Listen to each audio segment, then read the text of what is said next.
এই সংসারে অনেক অনেক এমন জ্ঞানী আছেন যারা নিজের সমস্ত জীবন জ্ঞান অর্জন করতে অতিবাহিত করেছেন। এই সংসারে এমন কোনো বেদ নেই, কোনো পুরাণ নেই, কোনো শাস্ত্র নেই, কোনো ভাষা নেই যা ওনারা জানেন না। এমন কোনো বিষয় নেই যা নিয়ে ওনারা কোনো বক্তব্য রাখতে পারবেন না। কিন্তু আমরা এই সকল জ্ঞানীকে কি ভালোবাসতে পারি? এনাদের সকলকে সম্মান করতে পারি না। কারণটা কি? দেখুন, বেদ পড়া একটি আলাদা বিষয়, বেদনা বুঝতে পারা অন্য ব্যাপার। এবং বেদনা বোঝার জন্য, সেই জ্ঞান লাভ করার জন্য আপনাকে মন থেকে করুণা এবং প্রেমের সঠিক অর্থ বুঝতে হবে। সামনের ব্যক্তির বেদনা বুঝতে হবে, তার যন্ত্রণাকে বুঝতে হবে। তারপর যে জ্ঞান আপনি অর্জন করেছেন বেদ থেকে, পুরাণ থেকে, শাস্ত্র থেকে, তা প্রয়োগ করে তার বেদনার নিবারণ করা, সেটা বেশি গুরুত্বপূর্ণ। সেই জন্য জীবনে শুধুমাত্র শাস্ত্র এবং বেদ পড়ে জ্ঞান অর্জন করতে সময় নষ্ট করবেন না। মন থেকে প্রেমের কি অর্থ সেই বিষয়ে জ্ঞান লাভ করার চেষ্টা করুন। করুণাও বুঝতে চেষ্টা করুন। একজন শ্রেষ্ঠ ব্যক্তি হয়ে উঠুন আর আমার সাথে ভালোবেসে বলুন, রাধা রাধা। আমাদের জীবনে অনেক ধরনের ব্যক্তি এসে থাকেন। কেউ কেউ আমাদের সাথে থেকে যান, কেউ আমাদের থেকে দূরে চলে যান। কেউ ভালো মানুষ হন, কেউ খারাপ মানুষ। কিন্তু আমরা সবসময় সেই সময়টাকে নিয়ে দুঃখ প্রকাশ করি যখন আমাদের জীবনে কোনো খারাপ ব্যক্তি প্রবেশ করেন। তারা আমাদের খারাপ অনুভূতি দেন, দুঃখ দেন, কষ্ট দেন। আমরা সবাই তাকে ভালো মন্দ কথা বলি। কিন্তু কেন? এমন বিভিন্ন ধরনের মানুষ, খারাপ মানুষ, ভালো মানুষ, সবার জীবনেই আসেন এবং সকলকেই একটা অমূল্য শিক্ষা দান করে যান। এবার আপনি নিজেই ভেবে দেখুন, জীবনে যখন প্রথমবার আপনি আগুন স্পর্শ করেছিলেন, তখন আপনি একটা শিক্ষা লাভ করেছিলেন যে আমাকে আগুনের থেকে একটু দূরে থাকতে হবে। তারপর আস্তে আস্তে আপনি শিখলেন যে কিভাবে এই আগুনকে নিয়ন্ত্রণে রাখতে হবে। তারপর আপনি শিখলেন যে কিভাবে নিজের জীবনে তাকে প্রয়োগ করতে হবে, তা সে অন্ধকারে প্রকাশ লাভ করার জন্য হোক বা খাবার বানানোর জন্য। সেইভাবেই কোনো খারাপ ব্যক্তি যখন আপনার জীবনে আসে, কোনো শিক্ষা দিয়ে যান, তার প্রতি কৃতজ্ঞ থাকুন। তার বিষয় খারাপ ভাবার বা খারাপ অনুভূতি নিয়ে থাকার কোনো প্রয়োজন নেই। সেই শিক্ষা লাভ করুন, ইতিবাচক মনোভাব নিয়ে জীবনের সামনে এগোতে থাকুন। কেউ নেই যিনি আপনাকে বাধা দিতে পারেন। আসুন আমার সাথে ভালোবেসে বলুন, রাধা রাধা। আভূষণ, কার না ভালো লাগে এই আভূষণ? আমরা পরিশ্রম করি, ধন অর্জন করি আর আভূষণ কিনে থাকি, কখনো নিজের জন্য, কখনো বা তাদের জন্য যাকে আমরা ভালোবাসি, বা তাদের জন্য যাকে আমরা সম্মান করি। হয়তো সেই জন্যই সীতা চূড়ামণি ধারণ করেছিলেন এবং আমি সামন্তকমণি। কিন্তু এটাই কি সেই প্রকৃত আভূষণ যা আপনার মূল্য বৃদ্ধি করে? না। শ্রীরামের আভূষণ হলো ওনার নম্র ভদ্র ব্যবহার। মাতা সীতার আভূষণ হলো ওনার সততা, ওনার নিষ্ঠা, ওনার ত্যাগ। অর্জুনের আভূষণ ছিল ওনার একাগ্রতা। রাধার আভূষণ ওনার প্রেম। এই আভূষণ কোথাও নেই, আপনার মনে আছে। যদি আপনার মনে মিষ্টতা থাকে, তা শান্ত হয়, তাতে সততা থাকে, নিষ্ঠা থাকে এবং প্রেম থাকে, তাহলে আপনার অন্য আর কোনো আভূষণের কোনো প্রয়োজন নেই। আপনি যতই ভিড়ের মাঝে থাকুন, আপনার ঔজ্জ্বল্য চোখে পড়বে। আসুন আর আমার সাথে ভালোবেসে বলুন, রাধা রাধা। পায়েস হলো আমার বিশেষ প্রিয়। এর মধুর স্বাদ মনকে প্রফুল্ল করে তোলে।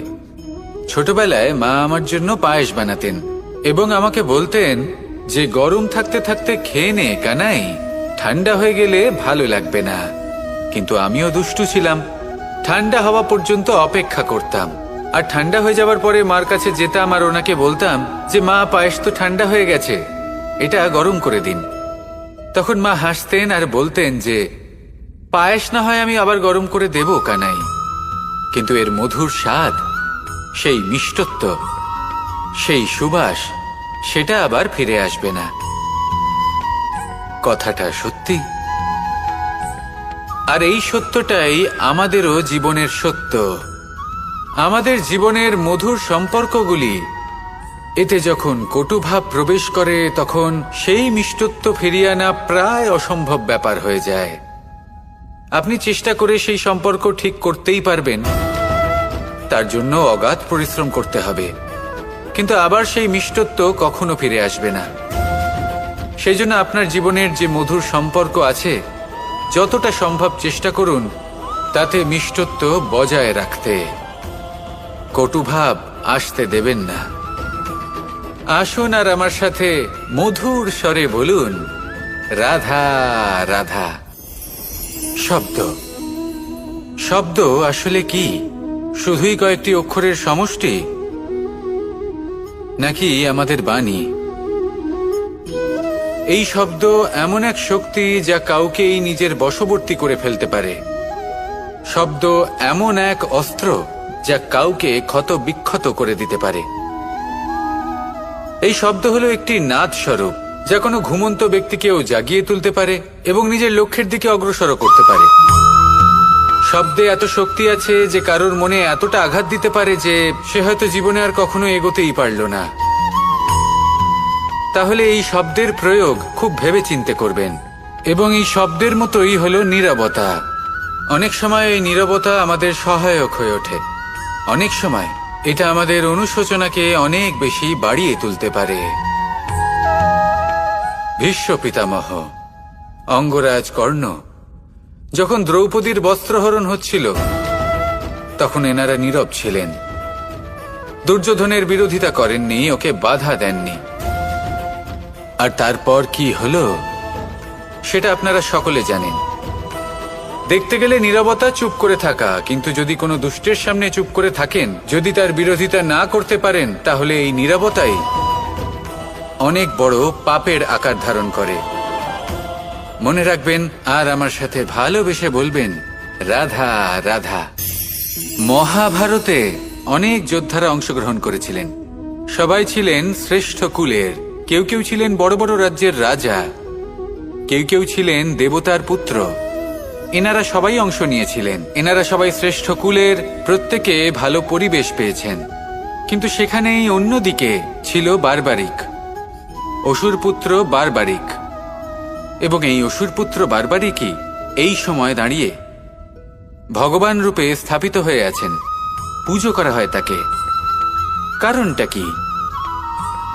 নির্বাচন। বারবারিক একটি দ্বন্দ্বের মধ্যে ছিলেন। ঠিক যেমন প্রত্যেক যোদ্ধার জীবনে দ্বন্দ্ব এসে থাকে, তখন সে কি নির্বাচন করবে সেটা হলো অত্যন্ত গুরুত্বপূর্ণ। বারবারিকের কাছে এত শক্তি ছিল যে একটি মাত্র বাণ প্রয়োগ করে সবাইকে নাশ করতে পারত। দ্বন্দ্ব ছিল একটাই, যে ও নির্বাচন করতেই পারছিল না কোন পক্ষ হয়ে যুদ্ধ করবে। ওর নির্বাচন ছিল এটাই যে ও কোনো পক্ষের হয়েই যুদ্ধ করবে না, বরং নিজের মস্তক সে দান করবে। আর এই কর্মের কারণে, এই নির্বাচনের কারণে আজকের সময়ে দাঁড়িয়ে ওকে ঘাটুশ্যাম রূপে পুজো করা হয়। মনে রাখবেন, শুধু আপনার ব্যক্তিত্ব গুরুত্বপূর্ণ নয়, আপনি কোথা থেকে আসছেন, কোন কুলে আপনার জন্ম, শুধুমাত্র সেটা গুরুত্বপূর্ণ নয়। সব থেকে বেশি গুরুত্বপূর্ণ হলো আপনার কর্ম, আপনার নির্বাচন। আসুন আমার সাথে ভালোবেসে বলুন, রাধা রাধা। কখনো কোনো প্রজাপতিকে উড়তে দেখেছেন? কি সুন্দর উড়ে বেড়ায় সে, এক ফুল থেকে অন্য ফুলে, এক পাতা থেকে অন্য পাতার ওপর। কিন্তু সে কিভাবে উড়তে শেখে কখনো ভেবেছেন? জন্ম থেকেই কিন্তু প্রজাপতির ডানা থাকে না। ও কিন্তু ছোট্ট একটা ডিমের আকারে জন্ম লাভ করে। তারপর সেই ডিমটি ভেঙে একটি কীট বাইরে আসে। আস্তে আস্তে সে বড় হয়, ওর শক্তি বৃদ্ধি পায়।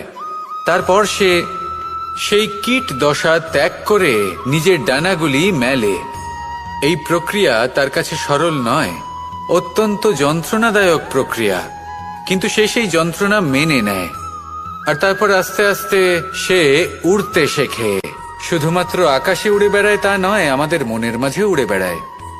এবার এই ডিম থেকে প্রজাপতি হয়ে ওঠার যে যাত্রা, এটা যতটা কঠিন, ততটাই কঠিন হয় এই সংসারে শ্রেষ্ঠ কর্ম করা, ততটাই কঠিন হয় এই সংসারে মহান হয়ে ওঠা। সেই জন্য প্রয়োজনীয় প্রচেষ্টা এবং সময়। নিরন্তর প্রচেষ্টা করতে থাকুন, পর্যাপ্ত সময় নিন, এবং আপনি নিজেকে এই আকাশে উড়ন্ত অবস্থায় পাবেন। আসুন আমার সাথে ভালোবেসে বলুন, রাধা রাধা। ঈশ্বর আসলে কে? সংসারের বেশিরভাগ মানুষের কাছে ঈশ্বর হলেন এই সংসারের রচয়িতা, পালনকর্তা।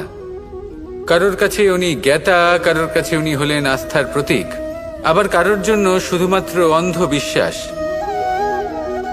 কিন্তু এই ঈশ্বর কি কোনো শরীর, নাকি একটা বোধ, নাকি শুধুই শ্রদ্ধা? ঈশ্বর হলেন তিনি যিনি হলেন আপনার ইষ্ট। সেই জন্যই তো গুরু, মাতা, পিতা এনাদেরও ঈশ্বরই বলা হয়েছে। যাদেরকে আমরা ঈশ্বর বলে মনে করি, যারা আমাদের ইষ্ট, তাঁরা আমাদের একটি পথ দেখান, একটি দিকে চালিত করেন। সেই পথে চলে আপনি শুভ কর্ম করতে পারেন। আর যখন কোনো ব্যক্তি তার ঈশ্বরের আদেশ পালন করেন, তখন সে নিজে থেকেই শুভ পথে অগ্রসর হয়ে যান। বেশ কয়েকজন মানুষ ঈশ্বরের ওপর আস্থা রাখেন এবং ভাবেন যে অনুচিত কোনো কাজ করা উচিত নয়, ঈশ্বর দেখছেন। ওনারা ভয় পান যে কোনো অনুচিত কর্ম করলে কে জানে তার পরিণাম কি হবে। এমন অনেক ব্যক্তি রয়েছেন যারা ঈশ্বরকে বিশ্বাস করেন এবং জানেন যে ঈশ্বর তাদেরকে দেখছেন। তাই যে যে শুভ কর্ম ওনারা করেছেন তার ফল তারা অবশ্যই পাবেন। এবার আপনি ভয় পেয়ে ঈশ্বরকে বিশ্বাস করবেন, নাকি বিশ্বাসের দ্বারা ঈশ্বরকে বিশ্বাস করবেন, সেই সিদ্ধান্ত আপনারই। কিন্তু হ্যাঁ, যদি আপনার মনে ঈশ্বরের জন্য কোনো স্থান থাকে, যদি আপনার কোনো ইষ্ট থাকেন, যদি আপনি কাউকে ঈশ্বর মনে করেন, যার প্রত্যেক আদেশ আপনি পালন করে থাকেন, তাহলে বলি, ঈশ্বর কখনো আপনাকে অনুচিত পথে চালিত করবেন না। আসুন আমার সাথে ভালোবেসে বলুন, রাধা রাধা। এই সংসারে ভিন্ন ভিন্ন ধরনের গাছ আছে, অসংখ্য ধরনের প্রজাতি আছে। কিছু গাছ পাতা দিয়ে থাকে, কিছু ফুল, কিছু ফল। কেউ ছায়া প্রদান করে, কেউ শীতলতা প্রদান করে, কেউ নিজেকে খুব কষ্ট দিয়ে এই সংসারের বিকাশে সহায়ক হয়ে ওঠে। কিন্তু এই সবার মধ্যে একটা বিষয় কিন্তু সমান।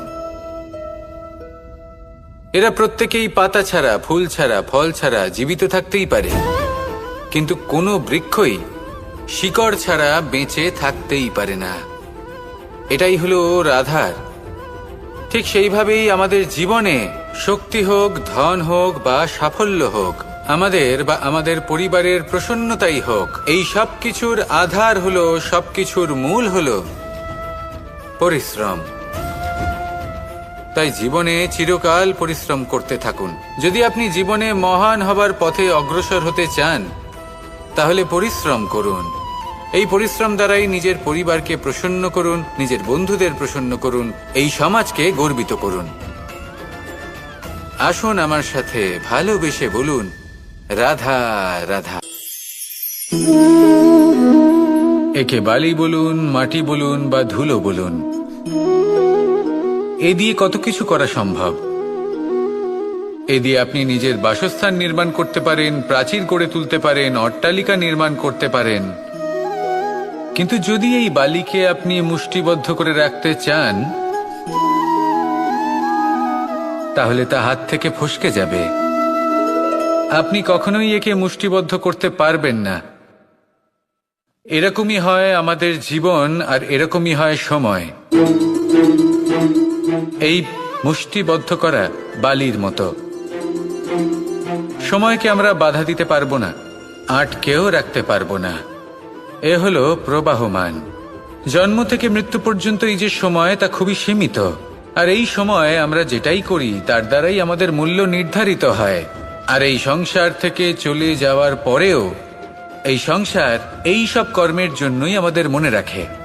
তাই যদি আপনি এটা ভাবেন যে আজ যে কর্ম করার ছিল আমি না হয় কাল করে নেব, কাল আমার লক্ষ্যে পৌঁছানোর কথা ছিল, আমি পরশু পৌঁছবো না। এই সময় খুব মূল্যবান, একে নষ্ট করবেন না। এই সময়কে সদ্ব্যবহার করুন, মহান হবার পথে অগ্রসর হন। একে যদি মুষ্টিবদ্ধ করে রাখার চেষ্টা করেন, এই সময় থেমে থাকবে না। আসুন আমার সাথে ভালোবেসে বলুন, রাধা রাধা। এই সাগর কত বিশাল আকার, কখনো শান্ত কখনো উত্তাল, কিন্তু এই সাগরকে এত মহান কে করে তুলল? জল। এবার এই জলের যাত্রা দেখুন, সেটা কতটা কঠিন। এই জল সাগরে থাকে, সূর্য ওকে এতটা উত্তপ্ত করে তোলে যে এই জল নিজের অস্তিত্ব হারিয়ে ফেলে এবং বাষ্পে পরিণত হয়ে হাওয়ায় মিলিয়ে যায়। তারপরে আকাশে যায় আর নিজের অস্তিত্ব আবার হারিয়ে ফেলে, মেঘে পরিণত হয়। তারপর এই মেঘ কোথাও গিয়ে কোনো পর্বতে ধাক্কা খায়, তারপর আবার এই জল নিজের অস্তিত্ব হারায়। তারপরে বর্ষার রূপ ধারণ করে তা বর্ষিত হয়, বা কোনো পর্বতের চূড়ায় তার শিখরে বরফের রূপ ধারণ করে। তারপরে এই বর্ষা মাটির দিকে নিজের যাত্রা শুরু করে। এবার মাটিতে ঝরে পড়া এই বর্ষা স্রোতের আকার ধারণ করে এবং আস্তে আস্তে বইতে থাকে। এই নদীর আকার ধারণ করে এবং নদী রূপে বইতে বইতে পাথরে ধাক্কা খায় বা কোনো পর্বতে ধাক্কা খায়, আর তারপর এই নদী এসে সাগরে সমাহিত হয়ে যায়। নদীর এই জল আবারও নিজের অস্তিত্ব হারিয়ে ফেলে, কিন্তু এইবার সেই জল নিজেই সাগরে পরিণত হয়। এটা আমাদের সকলের জন্য একটা শিক্ষা যে এই সংসারে জীবন এবং সময়ের হলো এক অনন্ত যাত্রা। এই সংসারে যা কিছু আছে তার সূত্রপাত কোথাও একটা হবেই। সেই জন্য মৃত্যু এবং সমাপ্তির চিন্তা ত্যাগ করে দিন, আর যে সূত্রপাত আপনি লাভ করছেন তার আনন্দ উপভোগ করুন। ভেবে দেখুন আপনি কিভাবে শ্রেষ্ঠ কর্ম করতে পারেন যাতে এই সংসার এবং এই সমাজ, এই দুইয়ের মঙ্গল সম্ভব। আসুন আমার সাথে ভালোবেসে বলুন, রাধা রাধা। খুব সুন্দর একটা কাহিনী আছে। একবার এক ব্যক্তি নিজের অসফলতার জন্য ত্রস্ত হয়ে সময় দেবতার তপস্যা করতে বসলেন। উনি তপস্যা করলেন এবং সময় দেবতা প্রসন্ন হলেন, মানুষের রূপ ধারণ করে ওনার সামনে প্রকট হলেন। এবার সেই ব্যক্তি ওনাকে জিজ্ঞেস করলেন যে কি এমন আছে যার জন্য আপনি বারবার জয়ী হন আর আমি চিরকাল পরাজিত হয়ে থাকি? কেন এত পরিশ্রম করা সত্ত্বেও আমি সাফল্য লাভ করতে পারি না? তখন সময় দেবতা উত্তর দিলেন যে দিন হোক বা রাত, ঝড় হোক বা ভূমিকম্প, রোদ হোক বা বৃষ্টি হোক, সময়ের সূত্রপাত হোক বা প্রলয়, আমি থামি না, আমি চলতেই থাকি। আর সেই জন্য যিনি থেমে যান তিনি পরাজিত হন আর আমি জয়ী হই। এটাই আমাদের শিখতে হবে। জীবনে সবসময় চলতে থাকুন, কখনো থামবেন না। হ্যাঁ, কিছুক্ষণের জন্য বিরতি নিতে পারেন, বিশ্রাম করার জন্য, নিজেকে আরো সশক্ত করে তোলার জন্য, কিন্তু থেমে যাবেন না। নিরন্তর কর্ম করতে থাকুন, পরিশ্রম করতে থাকুন, তবেই এই সংসার আপনাকে মনে রাখবে। আসুন আমার সাথে ভালোবেসে বলুন, রাধা রাধা। আমাদের সকলের জীবনে একটা লক্ষ্য থাকে যেটা আমরা লাভ করতে চাই। ঠিক যেন একটা প্রতিস্পর্ধা বিদ্যমান যে কে সব থেকে আগে নিজের লক্ষ্যে পৌঁছতে পারবে। আর সেই জন্য আমরা সকলেই খুব তাড়াতাড়ি এগোতে চেষ্টা করি, বড় এবং দীর্ঘ পদক্ষেপ ফেলি যাতে তাড়াতাড়ি নিজের লক্ষ্যে পৌঁছতে পারি। কিন্তু এক অত্যন্ত গুরুত্বপূর্ণ বিষয় আছে, সবসময় লক্ষ্য সামনে থাকবে না, কখনো কখনো তা খুঁজতে হয়। এই যাত্রা খুব কঠিন হতে পারে, আর ঠিক এই কারণেই সবসময় দ্রুত গতিতে চলা বা তাড়াতাড়ি পথে চলা সেটা আবশ্যক নয়। তার থেকেও বেশি গুরুত্বপূর্ণ হলো ভেবেচিন্তে তারপর পথ চলা। যদি ভেবেচিন্তে পদক্ষেপ ফেলেন, চলতে পারেন, তাহলে সেটাই সর্বশ্রেষ্ঠ পদক্ষেপ। কখন কোন দিকে যেতে হবে, কখন কোথায় দিক পাল্টানো যাবে না, কখন গতি বেশি রাখতে হবে, কখন কম, কখন থামবো, কখন চলবো, এই সব কিছুর বিষয়ে জ্ঞান অত্যন্ত গুরুত্বপূর্ণ এবং ভেবে চিন্তে চলতেই হবে। সেই জন্য শুধু তীব্র গতিতে সামনে এগোলে চলবে না, ভাবনা চিন্তা করে এগোতে হবে। আসুন আমার সাথে ভালোবেসে বলুন, রাধা রাধা। এই সংসারের সব থেকে বড় সত্যি হলো জন্ম এবং মৃত্যু। কিন্তু আরো বড় একটা সত্য আছে, মিত্র এবং শত্রু যা আমাদের সকলের জীবনে থাকে। মিত্র সে যে আমাদের সঙ্গ দেয় এবং সংসারের সবথেকে উঁচু শিখরে আমাদের নিয়ে যায়, এবং শত্রু সে যে যে কোনো মুহূর্তে যে কোনো শিখর থেকে আমাদের নিচে ফেলে দিতে পারে। এবার বিচিত্র ব্যাপার হলো এটাই যে আমরা নিজেরাই এদের সাথে নিয়ে চলি, নিজেরাই এদের পালন করি। তা কি করে? প্রথমে বুঝুন এই মিত্র এবং শত্রু কারা। আপনার নিজের মন, আর কেউ নয়। এই মনই হলো মিত্র যখন তাতে ভারসাম্য বজায় থাকে, তা নিয়ন্ত্রিত থাকে, তা পবিত্র হয়। কিন্তু যদি এই মন অনিয়ন্ত্রিত হয়ে পড়ে, যদি আপনাকে সে নিয়ন্ত্রণ করতে শুরু করে, তখন সেই আপনার সবথেকে বড় শত্রু হয়। সেই জন্য এই মনের ওপর নিয়ন্ত্রণ রাখতে শিখুন, এতে ভারসাম্য বজায় রাখতে শিখুন। তাহলে আপনি এমন এক বন্ধুকে পাবেন যে আপনাকে এই সংসারের শিখরে পৌঁছে দেবে। আসুন আমার সাথে ভালোবেসে বলুন, রাধা রাধা। আমাদের জীবনে গুরুজনেরা, জ্ঞানী মানুষজন সবসময় একটা কথা বলেন, ধৈর্য ধরো। শুধুমাত্র দুটো শব্দ, কিন্তু কতটা বিশাল সেটা বোঝার চেষ্টা করুন। ছোট একটা অস্ত্র হাতে নিন এবং একটা বিশাল পর্বতে নিরন্তর প্রহার করতে থাকুন, ধৈর্য ধরে সেই কাজ করতে থাকুন। এমন একদিন আসবে এই বিশাল পর্বতে আপনি একটা পথ তৈরি করবেন। কোনো ধনুর্ধর যখন নিজের বিদ্যা অর্জন করেন, তখন তাকেও ধৈর্য ধরতে হয়, তার নিজেকে সময় দিতে হয়, তবেই সে ধনুর্বিদ্যা শিখতে পারে। সেইভাবে আমাদের জীবনেও ধৈর্য ধরার খুব প্রয়োজন। পরিবারে ধৈর্য রাখতে পারলে তাহলে আস্তে আস্তে দেখবেন প্রেম বৃদ্ধি পাচ্ছে। সমাজে যদি ধৈর্য রাখতে পারেন, তাহলে আস্তে আস্তে এই সমাজ আপনাকে সম্মান করবে। যদি নিজের জীবনে ধৈর্য রাখতে পারেন, তাহলে নিজে থেকেই আত্মবিশ্বাস বাড়বে, নিজের বিকাশ হবে।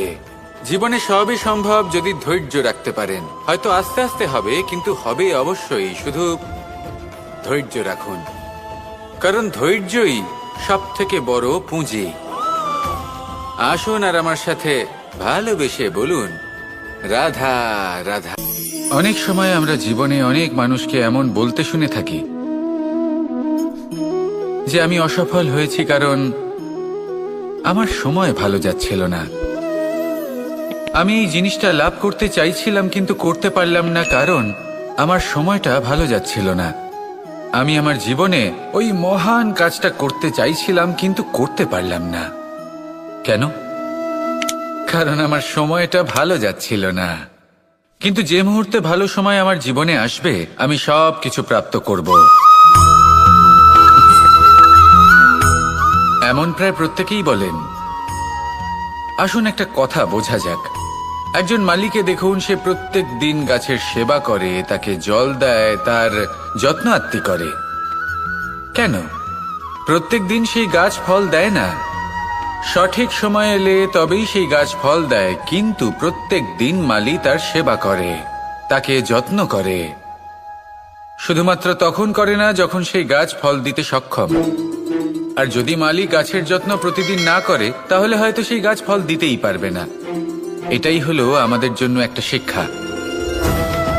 যখন সময় আমাদের জন্য অপেক্ষা করে না, তখন আপনি সময়ের জন্য কেন অপেক্ষা করছেন?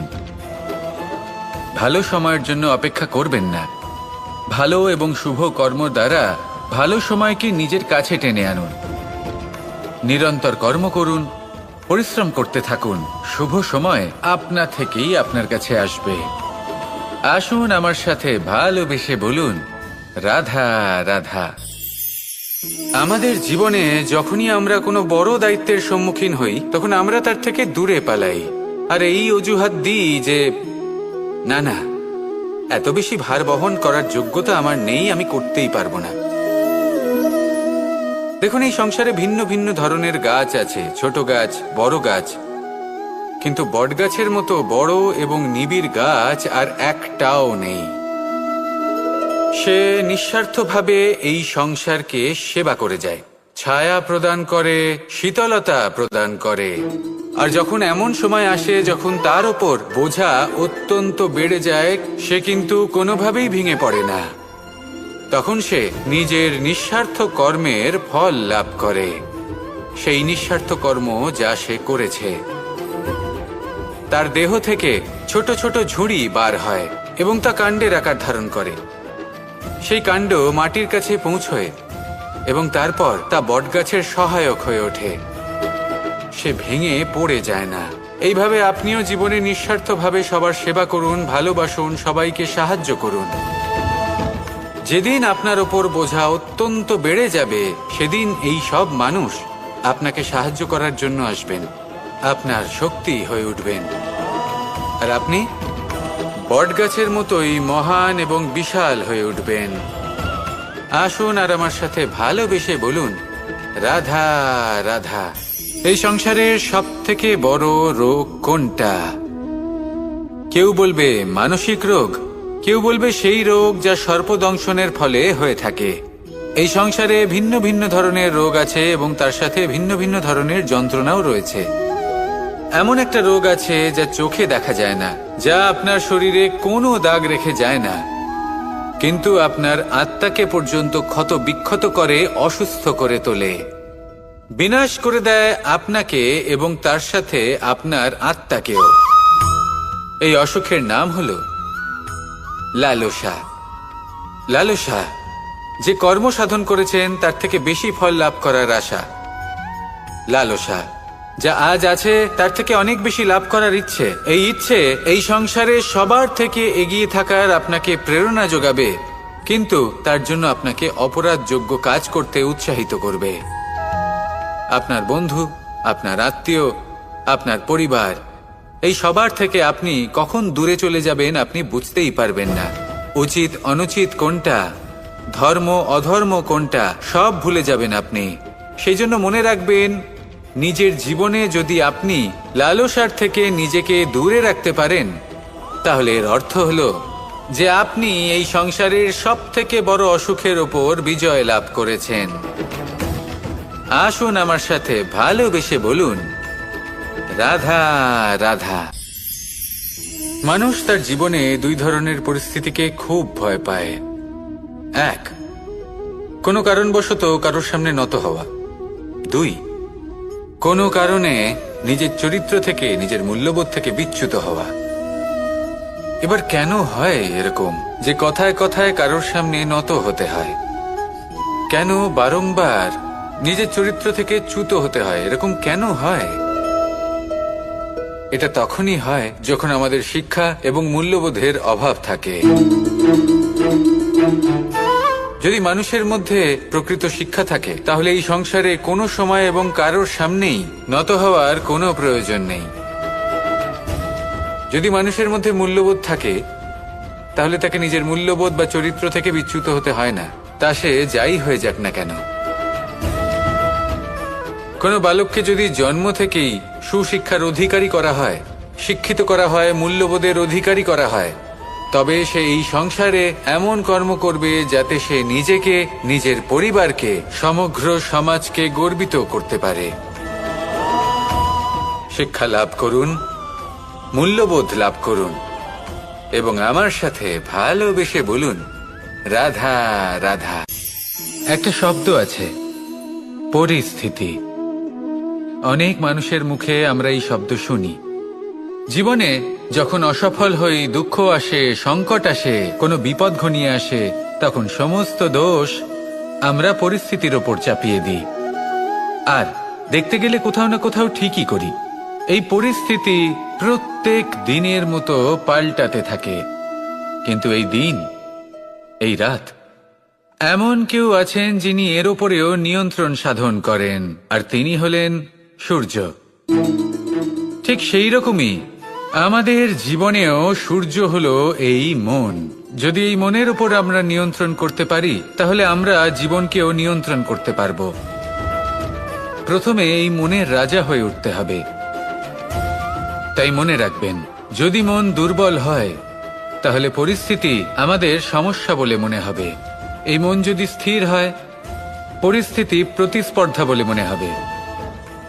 আর এই মন যদি শক্তিশালী হয়ে ওঠে, তাহলে যে কোনো পরিস্থিতি আপনার কাছে একটা সুযোগ মাত্র। এমন এক সুযোগ যাতে অগ্রসর হয়ে আপনি মহান হয়ে উঠতে পারেন। এই মনের শক্তির বৃদ্ধি ঘটান, মহান হয়ে উঠুন, আর আমার সাথে ভালোবেসে বলুন, রাধা রাধা। এই সংসারে অনেক অনেক এমন জ্ঞানী আছেন যারা নিজের সমস্ত জীবন জ্ঞান অর্জন করতে অতিবাহিত করেছেন। এই সংসারে এমন কোনো বেদ নেই, কোনো পুরাণ নেই, কোনো শাস্ত্র নেই, কোনো ভাষা নেই যা ওনারা জানেন না। এমন কোনো বিষয় নেই যা নিয়ে ওনারা কোনো বক্তব্য রাখতে পারবেন না। কিন্তু আমরা এই সকল জ্ঞানীকে কি ভালোবাসতে পারি? এনাদের সকলকে সম্মান করতে পারি না। কারণটা কি? দেখুন, বেদ পড়া একটি আলাদা বিষয়, বেদনা বুঝতে পারা অন্য ব্যাপার। এবং বেদনা বোঝার জন্য, সেই জ্ঞান লাভ করার জন্য আপনাকে মন থেকে করুণা এবং প্রেমের সঠিক অর্থ বুঝতে হবে। সামনের ব্যক্তির বেদনা বুঝতে হবে, তার যন্ত্রণাকে বুঝতে হবে। তারপর যে জ্ঞান আপনি অর্জন করেছেন বেদ থেকে, পুরাণ থেকে, শাস্ত্র থেকে, তা প্রয়োগ করে তার বেদনার নিবারণ করা, সেটা বেশি গুরুত্বপূর্ণ। সেই জন্য জীবনে শুধুমাত্র শাস্ত্র এবং বেদ পড়ে জ্ঞান অর্জন করতে সময় নষ্ট করবেন না। মন থেকে প্রেমের কি অর্থ সেই বিষয়ে জ্ঞান লাভ করার চেষ্টা করুন, করুণাও বুঝতে চেষ্টা করুন। একজন শ্রেষ্ঠ ব্যক্তি হয়ে উঠুন, আর আমার সাথে ভালোবেসে বলুন, রাধা রাধা। আমাদের জীবনে অনেক ধরনের ব্যক্তি এসে থাকেন। কেউ কেউ আমাদের সাথে থেকে যান, কেউ আমাদের থেকে দূরে চলে যান। কেউ ভালো মানুষ হন, কেউ খারাপ মানুষ। কিন্তু আমরা সবসময় সেই সময়টাকে নিয়ে দুঃখ প্রকাশ করি যখন আমাদের জীবনে কোনো খারাপ ব্যক্তি প্রবেশ করেন। তারা আমাদের খারাপ অনুভূতি দেন, দুঃখ দেন, কষ্ট দেন। আমরা সবাই তাকে ভালো মন্দ কথা বলি। কিন্তু কেন? এমন বিভিন্ন ধরনের মানুষ, খারাপ মানুষ, ভালো মানুষ, সবার জীবনেই আসেন এবং সকলকেই একটা অমূল্য শিক্ষা দান করে যান। এবার আপনি নিজেই ভেবে দেখুন, জীবনে যখন প্রথমবার আপনি আগুন স্পর্শ করেছিলেন, তখন আপনি একটা শিক্ষা লাভ করেছিলেন যে আমাকে আগুনের থেকে একটু দূরে থাকতে হবে। তারপর আস্তে আস্তে আপনি শিখলেন যে কিভাবে এই আগুনকে নিয়ন্ত্রণে রাখতে হবে। তারপর আপনি শিখলেন যে কিভাবে নিজের জীবনে তাকে প্রয়োগ করতে হবে, তা সে অন্ধকারে প্রকাশ লাভ করার জন্য হোক বা খাবার বানানোর জন্য। সেইভাবেই কোনো খারাপ ব্যক্তি যখন আপনার জীবনে আসে, কোনো শিক্ষা দিয়ে যান, তার প্রতি কৃতজ্ঞ থাকুন। তার বিষয়ে খারাপ ভাবার বা খারাপ অনুভূতি নিয়ে থাকার কোনো প্রয়োজন নেই। সেই শিক্ষা লাভ করুন, ইতিবাচক মনোভাব নিয়ে জীবনের সামনে এগোতে থাকুন। কেউ নেই যিনি আপনাকে বাধা দিতে পারেন। আসুন আমার সাথে ভালোবেসে বলুন, রাধা রাধা। আভূষণ, কার না ভালো লাগে এই আভূষণ? আমরা পরিশ্রম করি, ধন অর্জন করি, আর আভূষণ কিনে থাকি, কখনো নিজের জন্য, কখনো বা তাদের জন্য যাকে আমরা ভালোবাসি, বা তাদের জন্য যাকে আমরা সম্মান করি। হয়তো সেই জন্যই সীতা চূড়ামণি ধারণ করেছিলেন এবং আমি সামন্তক মণি। কিন্তু এটাই কি সেই প্রকৃত আভূষণ যা আপনার মূল্য বৃদ্ধি করে? না। শ্রীরামের আভূষণ হলো ওনার নম্র ভদ্র ব্যবহার। মাতা সীতার আভূষণ হলো ওনার সততা, ওনার নিষ্ঠা, ওনার ত্যাগ। অর্জুনের আভূষণ ছিল ওনার একাগ্রতা। রাধার আভূষণ ওনার প্রেম।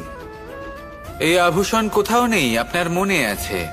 যদি আপনার মনে মিষ্টতা থাকে, তা শান্ত হয়, তাতে সততা থাকে, নিষ্ঠা থাকে এবং প্রেম থাকে, তাহলে আপনার অন্য আর কোনো আভূষণের কোনো প্রয়োজন নেই। আপনি যতই ভিড়ের মাঝে থাকুন, আপনার ঔজ্জ্বল্য চোখে পড়বে। আসুন আর আমার সাথে ভালোবেসে বলুন, রাধা রাধা। পায়েস হলো আমার বিশেষ প্রিয়। এর মধুর স্বাদ মনকে প্রফুল্ল করে তোলে। ছোটবেলায় মা আমার জন্য পায়েস বানাতেন এবং আমাকে বলতেন যে গরম থাকতে থাকতে খেয়ে নে কানাই, ঠান্ডা হয়ে গেলে ভালো লাগবে না। কিন্তু আমিও দুষ্টু ছিলাম, ঠান্ডা হওয়া পর্যন্ত অপেক্ষা করতাম, আর ঠান্ডা হয়ে যাওয়ার পরে মার কাছে যেতাম আর ওনাকে বলতাম যে মা, পায়েস তো ঠান্ডা হয়ে গেছে। এটা গরম করে দিন। তখন মা হাসতেন আর বলতেন যে পায়েস না হয় আমি আবার গরম করে দেব কানাই, কিন্তু এর মধুর স্বাদ, সেই মিষ্টত্ব, সেই সুবাস, সেটা আবার ফিরে আসবে না। কথাটা সত্যি। আর এই সত্যটাই আমাদেরও জীবনের সত্য।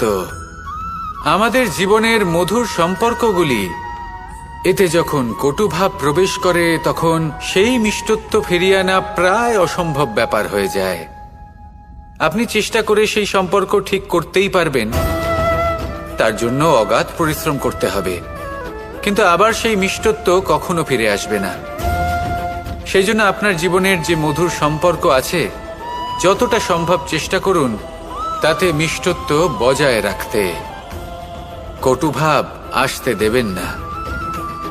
আসুন আর আমার সাথে মধুর স্বরে বলুন, রাধা রাধা। শব্দ, শব্দ আসলে কি? শুধুই কয়েকটি অক্ষরের সমষ্টি, নাকি আমাদের বাণী?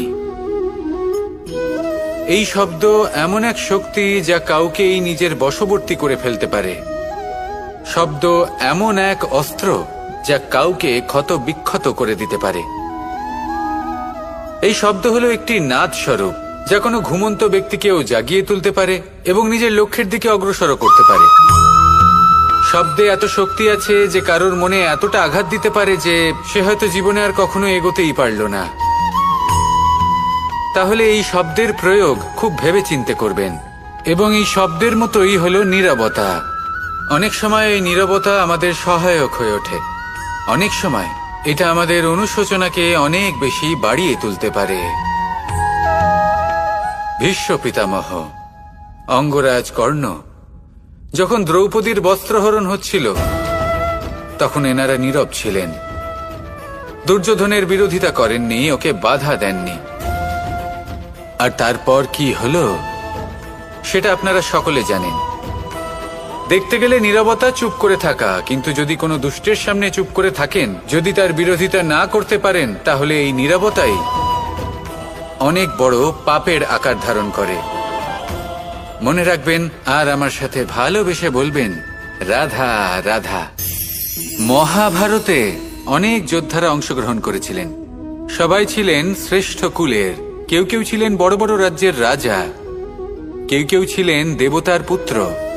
এনারা সবাই অংশ নিয়েছিলেন। এনারা সবাই শ্রেষ্ঠ কুলের, প্রত্যেকে ভালো পরিবেশ পেয়েছেন। কিন্তু সেখানেই অন্যদিকে ছিল বারবারিক, অসুরপুত্র বারবারিক। এবং এই অসুরপুত্র বারবারিকই এই সময় দাঁড়িয়ে ভগবান রূপে স্থাপিত হয়ে আছেন। পুজো করা হয় তাকে। কারণটা কি? নির্বাচন। বারবারিক একটি দ্বন্দ্বের মধ্যে ছিলেন। ঠিক যেমন প্রত্যেক যোদ্ধার জীবনে দ্বন্দ্ব এসে থাকে, তখন সে কি নির্বাচন করবে সেটা হলো অত্যন্ত গুরুত্বপূর্ণ। বারবারিকের কাছে এত শক্তি ছিল যে একটি মাত্র বাণ প্রয়োগ করে সবাইকে নাশ করতে পারত। দ্বন্দ্ব ছিল একটাই, যে ও নির্বাচন করতেই পারছিল না কোন পক্ষ হয়ে যুদ্ধ করবে। ওর নির্বাচন ছিল এটাই যে ও কোনো পক্ষের হয়েই যুদ্ধ করবে না, বরং নিজের মস্তক সে দান করবে। আর এই কর্মের কারণে, এই নির্বাচনের কারণে আজকের সময়ে দাঁড়িয়ে ওকে ঘাটুশ্যাম রূপে পুজো করা হয়। মনে রাখবেন, শুধু আপনার ব্যক্তিত্ব গুরুত্বপূর্ণ নয়, আপনি কোথা থেকে আসছেন, কোন কুলে আপনার জন্ম, শুধুমাত্র সেটা গুরুত্বপূর্ণ নয়। সব থেকে বেশি গুরুত্বপূর্ণ হলো আপনার কর্ম, আপনার নির্বাচন। আসুন আমার সাথে ভালোবেসে বলুন, রাধা রাধা।